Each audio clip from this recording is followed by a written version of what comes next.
బాలామృతం మడత కాజా. దీన్ని ఏ విధంగా తయారు చేయాలో ఇప్పుడు చూద్దాం.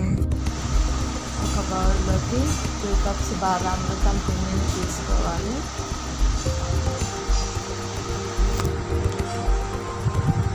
దీన్ని మిక్సీ జార్లో వేసుకొని ఫైన్గా మిక్స్ చేసుకోవాలి. ఈ విధంగా మిక్స్ చేసుకున్న పిండిలోనికి 2 కప్స్ మైదా పిండిని యాడ్ చేసుకోవాలి.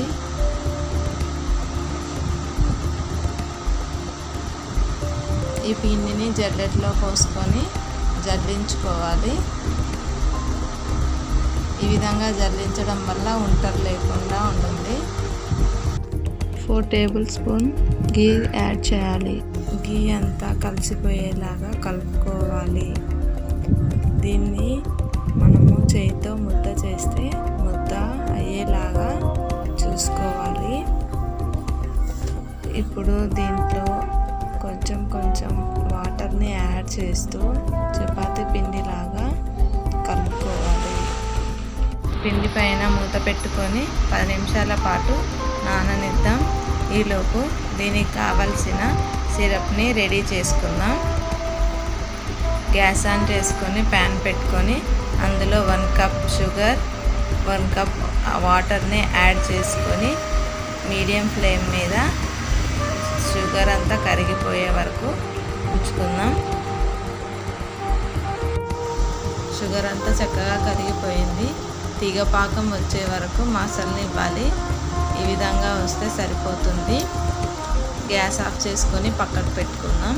ఇప్పుడు ఒక పిండి ముద్దను తీసుకొని దాన్ని చపాతీని ఏ విధంగా అయితే చేసుకుంటామో అదే విధంగా మైదా పిండిని చల్లుకొని చపాతీలాగా చేసుకోవాలి.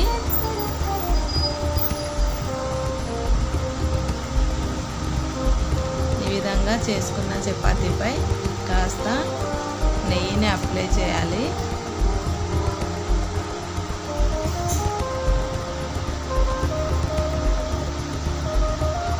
మొత్తం స్ప్రెడ్ అయ్యేలాగా అప్లై చేయాలి. ఇలా మైదా పిండిని చల్లుకొని రఫ్ చేసుకోవాలి.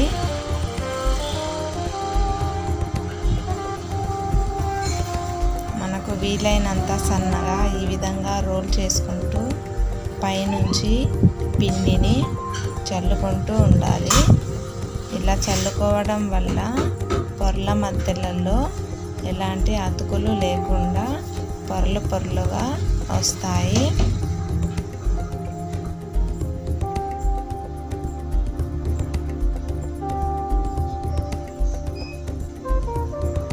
ఈ విధంగా రోల్ చేసుకొని చివరిలో కాస్త వాటర్ని అద్ది ఈ విధంగా పేస్ట్ చేసుకోవాలి. 1 ఇంచ్ డిస్టెన్స్లో ఈ విధంగా కట్ చేసుకోవాలి. కట్ చేసుకున్న తర్వాత ఇలా ఉండాలి.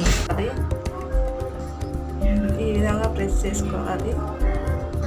గ్యాస్ ఆన్ చేసుకొని ప్యాన్ పెట్టుకొని డీప్ ఫ్రైకి ఆయిల్ వేసుకోవాలి. ఆయిల్ బాగా హీట్ అయింది. ఇప్పుడు వీటిని డీప్ ఫ్రై చేసుకుందాం. గ్యాస్ మీడియం ఫ్లేమ్లో ఉంచుకొని డీప్ ఫ్రై చేసుకోవాలి. ఇవి చక్కగా డీప్ ఫ్రై అయ్యాయి.